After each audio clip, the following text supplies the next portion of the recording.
Bien trouvé, frères d'armes. Bienvenue sur Stratégos Histoire, la chaîne où nous explorons les grands stratèges qui ont marqué l'histoire. Aujourd'hui, nous nous plongeons dans la vie de Konstantin Rokossovski, le maréchal soviétique dont le génie militaire a été crucial pour changer le cours de la Seconde Guerre mondiale sur le front de l'Est.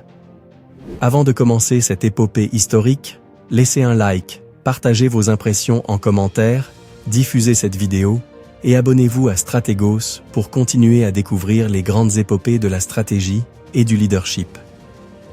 En avant, l'histoire nous attend. Konstantin Konstantinovitch Rokossovski est né le 21 décembre 1896 à Varsovie, qui faisait alors partie de l'Empire russe. Fils d'un ingénieur polonais et d'une mère russe, sa vie a commencé dans un milieu modeste, mais plein de promesses. Dès son plus jeune âge, il a grandi dans un environnement où le travail acharné et le sacrifice étaient des valeurs fondamentales.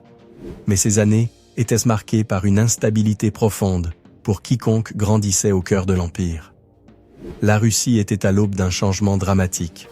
Les tensions sociales et politiques bouillonnaient comme un volcan sur le point d'exploser, et lorsque Konstantin n'avait que 18 ans, l'Empire russe se lança dans la Première Guerre mondiale. Attiré par l'appel du devoir, Rokossovski s'engagea dans l'armée impériale. Il était alors un jeune homme sans expérience, mais son courage et sa détermination allaient être mis à l'épreuve sur les champs de bataille d'Europe de l'Est. Pendant la guerre, Rokossovski se distingua rapidement comme un soldat courageux, gravissant les échelons jusqu'au grade de sous-officier. Mais cette guerre ne forgea pas seulement ses compétences militaires. Il fut aussi témoin de l'effondrement de l'Empire qu'il avait juré de défendre. La révolution russe de 1917 marqua la fin du régime tsariste et avec lui, la dissolution de l'armée impériale. Pour Rokossovski, ce fut un tournant décisif. Au milieu du chaos de la révolution bolchevique, Rokossovski prit une décision qui allait changer le cours de sa vie. Il rejoignit l'armée rouge. Pour beaucoup, cela représentait un pari risqué. L'avenir de la Russie était incertain, et la guerre civile qui se profilait menaçait de déchirer le pays à jamais. Rokossovski se lança pleinement dans le conflit, combattant sur plusieurs fronts durant la guerre civile russe. Ce fut une période brutale, marquée par des batailles sanglantes et des trahisons politiques. Pourtant, Rokossovski fit preuve d'une habileté tactique exceptionnelle et d'une loyauté indéfectible envers la cause bolchevique. Ses supérieurs le considéraient comme un officier fiable, et au fil du temps, il gravit les échelons de l'armée rouge. Au cours de ces années, il mena avec succès plusieurs campagnes contre les armées blanches et d'autres factions contre-révolutionnaires. Mais bien que la révolution semble triompher, le climat politique au sein du régime soviétique devenait de plus en plus dangereux. Pour un homme comme Rokossovski, d'origine polonaise et en pleine ascension militaire, les années à venir allaient mettre sa loyauté à l'épreuve plus que n'importe quelle bataille qu'il avait menée. En 1937, sous la paranoïa grandissante du régime stalinien, le destin de nombreux hauts gradés de l'armée rouge bascula brutalement.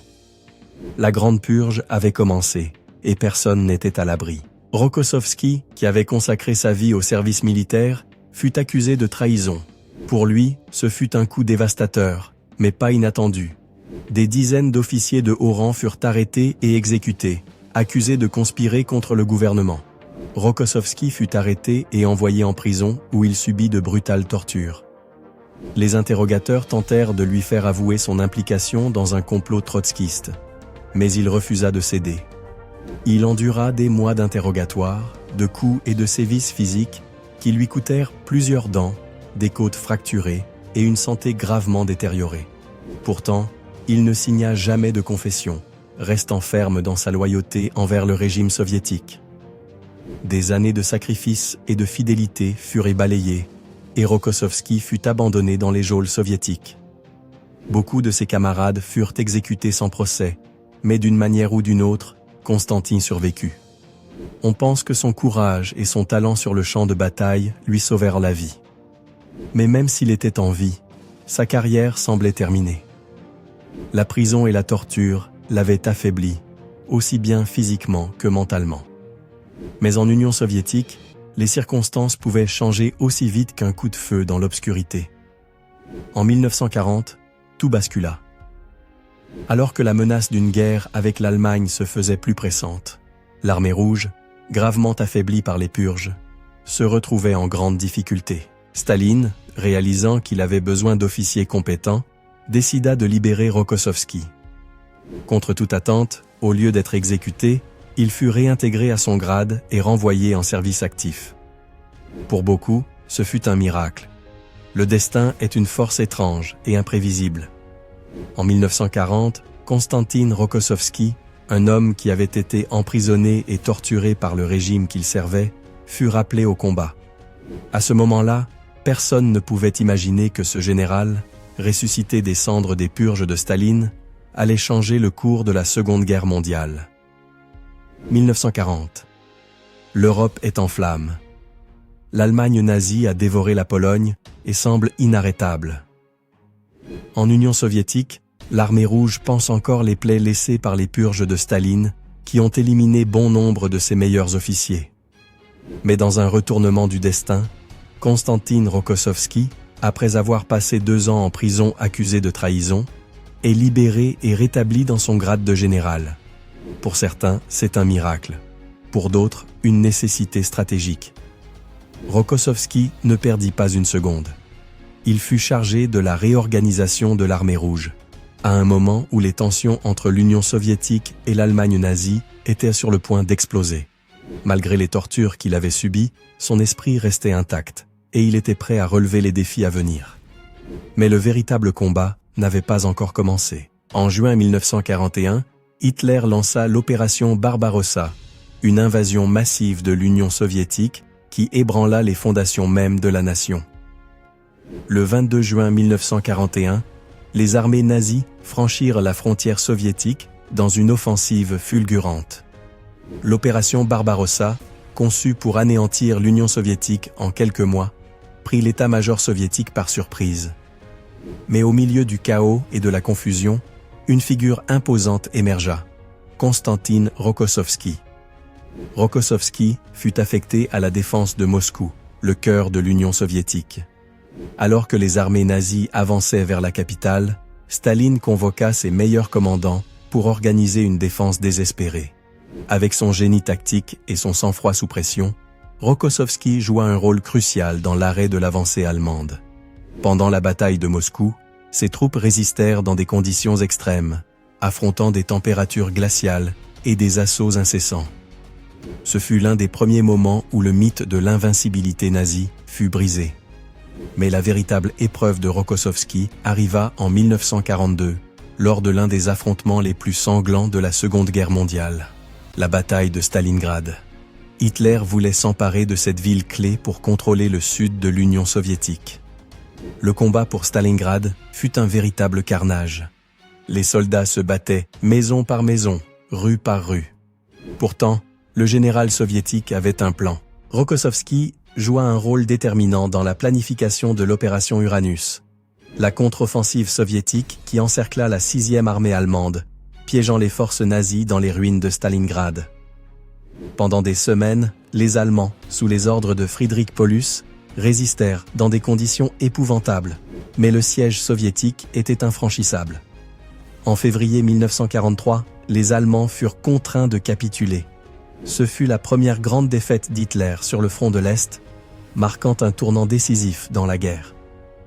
Après la victoire à Stalingrad, Rokossovski fut promu et reçut le commandement du front central. La prochaine grande confrontation entre les forces soviétiques et allemandes eut lieu en 1943 dans les plaines de Koursk. Là se déroula la plus grande bataille de chars de l'histoire. Les nazis, désespérés de reprendre l'initiative, lancèrent l'opération Citadelle, une tentative de briser les lignes soviétiques dans le saillant de Koursk. Mais Rokossovski, toujours en avance sur les mouvements ennemis, prépara une défense colossale. Fortifications, champs de mines et un vaste réseau de tranchées attendèrent les Allemands. Lorsque l'attaque commença, le 5 juillet 1943, les troupes de Rokossovski étaient prêtes. Les Allemands, équipés de leurs puissants chars Tiger et Panther, avancèrent dans une tempête de feu, mais se heurtèrent à une résistance féroce. La bataille fut d'une brutalité extrême, mais grâce à la planification de Rokossovski et au courage de ses hommes, l'offensive allemande fut stoppée. La victoire soviétique à Koursk ne fit pas que briser l'assaut nazi. Elle changea définitivement le cours de la guerre sur le front de l'Est. Dès lors, l'armée rouge prit l'initiative, et les Allemands ne se remirent jamais totalement de cette défaite. Rokossovski, avec son talent pour anticiper les mouvements ennemis et orchestrer des contre-offensives dévastatrices, s'imposa comme l'un des plus brillants stratèges de l'armée rouge. Avec l'armée allemande en retraite, les forces soviétiques lancèrent une série d'offensives pour libérer les territoires occupés et avancer vers Berlin.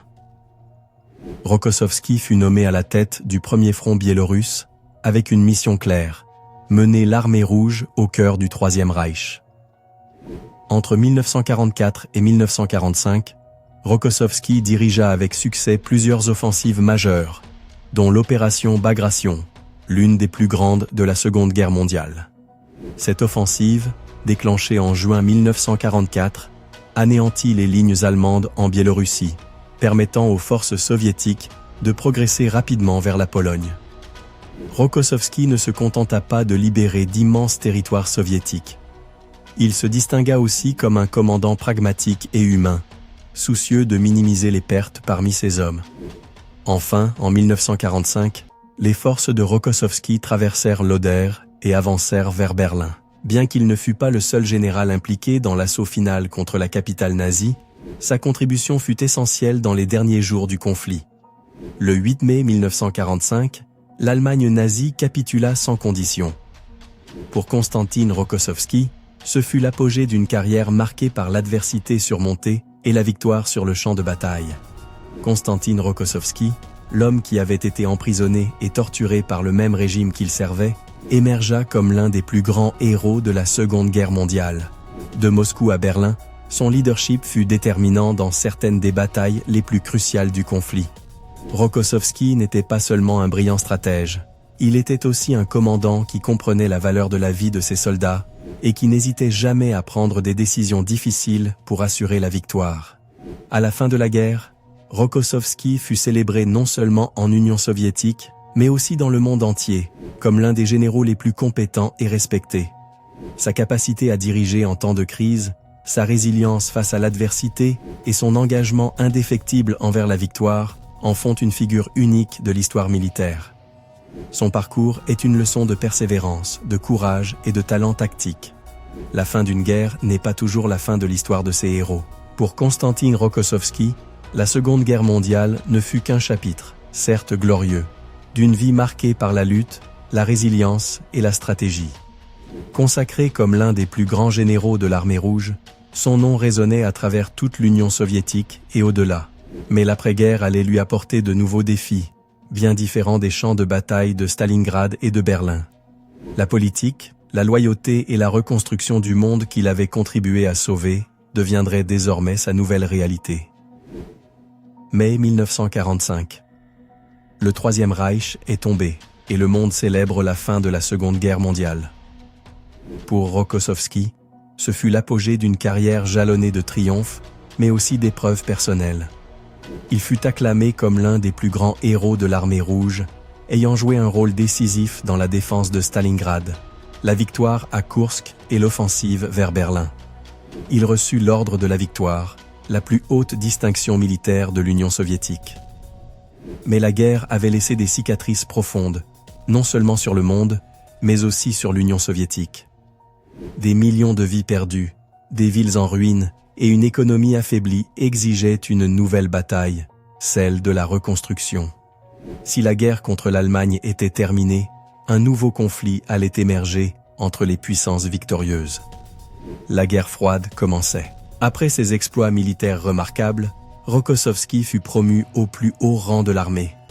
Cependant, son prochain défi ne se déroulerait pas sur un champ de bataille. En 1949, il fut appelé à remplir une mission délicate et stratégique, la Pologne. Nommé ministre de la Défense du pays voisin, sa tâche n'était pas seulement de reconstruire et moderniser les forces armées polonaises, mais aussi de s'assurer que ce nouvel allié communiste reste fermement sous le contrôle soviétique. Ce déplacement n'était pas seulement une reconnaissance de ses compétences militaires. Staline comptait sur Rokossovski pour maintenir l'ordre dans une Pologne dévastée par la guerre, un pays crucial pour le nouvel équilibre géopolitique. Le général, qui avait déjà prouvé sa loyauté au régime, accepta cette tâche sans hésitation. Mais la Pologne d'après-guerre ne serait pas une affectation facile. Le ressentiment envers l'occupation soviétique grandissait parmi les Polonais, qui, bien que sous contrôle communiste, conservaient un fort sentiment d'identité nationale et une profonde méfiance envers Moscou. En Pologne, Rokossovski se retrouva pris entre deux mondes. D'un côté, il représentait l'URSS, un général de renom dont la carrière s'était bâtie sur la loyauté au Parti communiste. De l'autre, il commandait un pays qui n'oubliait pas son histoire ni son aspiration à la souveraineté. Rokossovski entreprit de moderniser l'armée polonaise selon les modèles soviétiques, mais la politique s'avéra bien plus difficile à gérer qu'une campagne militaire. Les tensions sociales montaient, et malgré la fermeté des politiques soviétiques, Rokossovski, pragmatique dans son approche, tenta de maintenir la paix sans recourir à une violence excessive. Cette approche modérée lui valut le respect de certains, mais suscita aussi la méfiance d'autres. Pour de nombreux Polonais, il resterait toujours un symbole de l'occupation soviétique, un rappel que, bien que la guerre fût terminée, la domination étrangère persistait. En 1953, la mort de Staline marqua un tournant radical dans la politique soviétique. Rokossovski, qui avait été réhabilité par Staline lui-même après les purges des années 30, faisait face à une nouvelle incertitude. Les purges staliniennes furent dénoncées, et les figures du passé commencèrent à être remises en question. La position de Rokossovski en Pologne restait stratégique, mais ses relations avec la nouvelle direction de Moscou, sous Nikita Khrouchtchev, étaient plus complexes. En 1956, la situation en Pologne et dans le reste du bloc soviétique atteignit un point critique avec la révolution hongroise. Les vents du changement soufflaient depuis Moscou, et les tensions dans les États satellites exigeaient des décisions difficiles. Rokossovski, en tant que commandant, s'efforça d'éviter un usage excessif de la force, bien que les ordres de Moscou fussent clairs. Maintenir le contrôle à tout prix. Bien que la situation en Pologne ne dégénéra pas au même niveau de violence qu'en Hongrie, la pression sur Rokossovski était immense. Finalement, il fut rappelé à Moscou en 1956, quittant son poste après une décennie de commandement complexe. De retour en Union soviétique, Rokossovski découvrit un paysage politique complètement transformé. Nikita Khrouchtchev avait lancé le processus de déstalinisation, critiquant ouvertement les crimes du régime stalinien. Pour Rokossovski, qui avait été une figure majeure de cette époque, la transition fut difficile. Bien qu'il ne fût pas totalement écarté du pouvoir, son rôle fut progressivement réduit à des fonctions plus cérémonielles et administratives. Dans les années suivantes, Rokossovski participa à divers événements officiels, défilés et commémorations de la Grande Guerre patriotique. Mais son influence dans les décisions militaires s'amenuisait. En 1962, il publia ses mémoires, Soldat de la victoire, offrant un témoignage détaillé de sa vie et de ses campagnes militaires. Avec le temps, le général vit le monde qu'il avait contribué à façonner évoluer lentement. Les tensions de la guerre froide demeuraient, mais son époque d'influence politique était révolue. Le 3 août 1968, Konstantin Rokossovski s'éteignit à Moscou, entouré de son héritage militaire et du respect de millions de personnes. Malgré les intrigues politiques et les changements de leadership qui marquèrent sa vie après-guerre, personne ne put effacer son legs en tant que l'un des plus grands généraux soviétiques. Rokossovski fut enterré avec tous les honneurs militaires, et son nom resta gravé dans l'histoire, non seulement comme un chef de guerre, mais aussi comme un leader durant les périodes les plus complexes de la politique internationale. Un homme qui, même après la guerre, continua de se battre pour maintenir l'ordre, la paix et son propre sens de la loyauté. L'histoire de Konstantin Rokossovski ne s'est pas arrêtée avec la Seconde Guerre mondiale. Son parcours après-guerre fut une lutte constante entre son héritage militaire et les exigences politiques d'un monde en pleine mutation. En tant que soldat, général et dirigeant, son rôle dans l'histoire soviétique est incontestable. Jusqu'à la fin, Rokossovski a prouvé que le caractère d'un homme ne se définit pas seulement par la guerre, mais aussi par la manière dont il affronte la paix. Merci d'avoir suivi cette histoire jusqu'au bout. N'oubliez pas de laisser un like, de vous abonner si ce n'est pas encore fait, et de partager cette vidéo pour aider ce projet à grandir. À très bientôt, frères d'armes.